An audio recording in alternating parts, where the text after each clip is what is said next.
So man was made to be able to be tempted. That's the way God created man. He created man to be able to be tempted, because if man cannot be tempted, it means God created a robot. That's the way man was made. 1 Corinthians 10:13. There hath no temptation taken you but such as is common to man. But God is faithful, who will not suffer you to be tempted above that ye are able, but will with the temptation also make a way to escape, that ye may be able to bear it. If man cannot desire something, then God is involved. If man doesn't have a desire, then it will mean that everything that happens, God is responsible. It is man's desire that exonerates God. And if man doesn't have a desire, then man is a robot. And man is not a robot, he has a will. Man is a free moral agent. Sin is the Greek word hamartia, or hamartolos, or hamarton. It means to go beside something. Sin, to go beside something. If it is God working in me, I can't go beside. You see, that will mean God is responsible for what I do. But the fact that I can go beside means God can be working, and I can leave God and go beside and do what I want to do without God interrupting me. How many of you are aware that when Adam, by Moses' vision, was taking the fruit of that tree to eat, God was watching? And God didn't say, "Ah!" God didn't say, "Stop." God didn't say, "Don't," because God saw his desire. And God does not intercept your desire, because long before the desire went out of control, he warned you about it. So having known that, if you set aside his warning and decide to nourish your desire, he won't stop you. That's why immediately Adam sinned, the next thing was God. "Adam, where art thou?" He knew everything that was happening, but he was not behind it. He gave man the freedom to express his desire. He gave man the freedom to express his desire. That's why it says, "No temptation has taken you, but such as is common to man."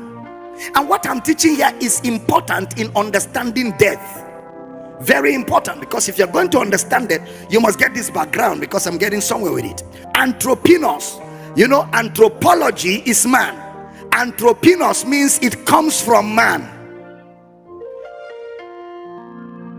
There is no temptation that is not coming from man. Paul said, "God is faithful. He will not suffer you to be tempted above what you are able." What he means is that temptation is within man's desire. He will not allow you to be tempted outside your desire. So outside man's desire, there is no temptation. Temptation is within the confines of man's desire, meaning man can control it. That's what it means. He will not tempt you above what you are able, because it is within your desire, which means you can control it, because the desires are yours. That word anthropinos is from man. 1 Corinthians 2:13, you see the use of it. It belongs to man. You also see the use of that word in 1 Corinthians 4:3. Is of man. It belongs to man. Is of man. There is no temptation that is not man's. So blaming the devil is temptation on his own.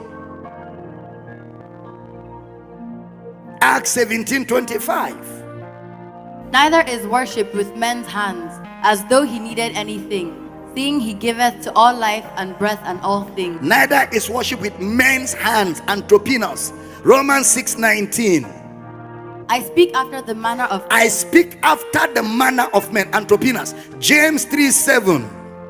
For every kind of beast and of birds and of serpents and of things in the sea is tamed and hath been tamed of mankind. They are tamed of mankind. All manner of beasts are tamed of mankind. So can we say that temptation is governed by man?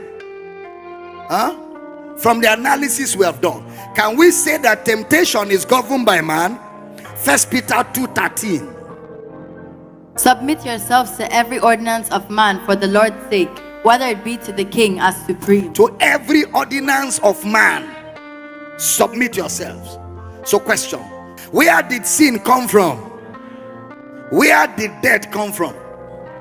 So sin, as a product of man's desire, produced death.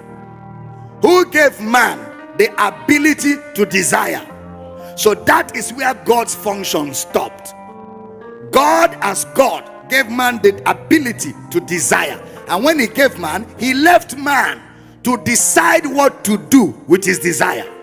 So after God gave man that ability, God left man. So now man, by his choice, decides to either tame his desire or let his desire become uncontrollable and produce sin, which in turn produces death.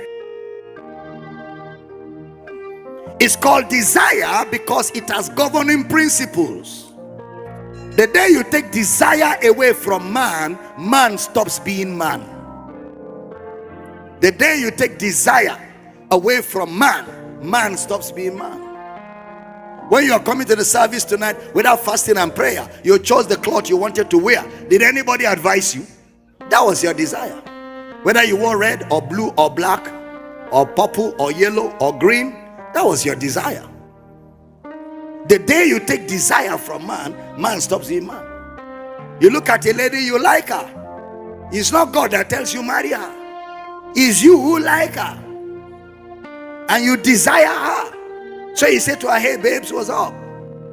And she says, who's your babes? You say, I'm sorry. What I was simply saying is my sister in Christ.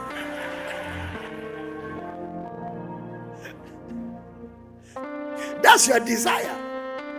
You try to express your desire, they rebuke you, you apologize, and still did it anyway in another form. Man must always find a way. My sister in Christ, are you not my sister in Christ? So because I call you babes, are you not babes? Okay, grandma. And then you start laughing together, and then you end up saying babes, babes, and the whole thing relaxes, and she's no more angry. You have walked your way around because of your desire. No, it's not a class on courtship. Let's get back to the scriptures. So what makes man man is desire. All right.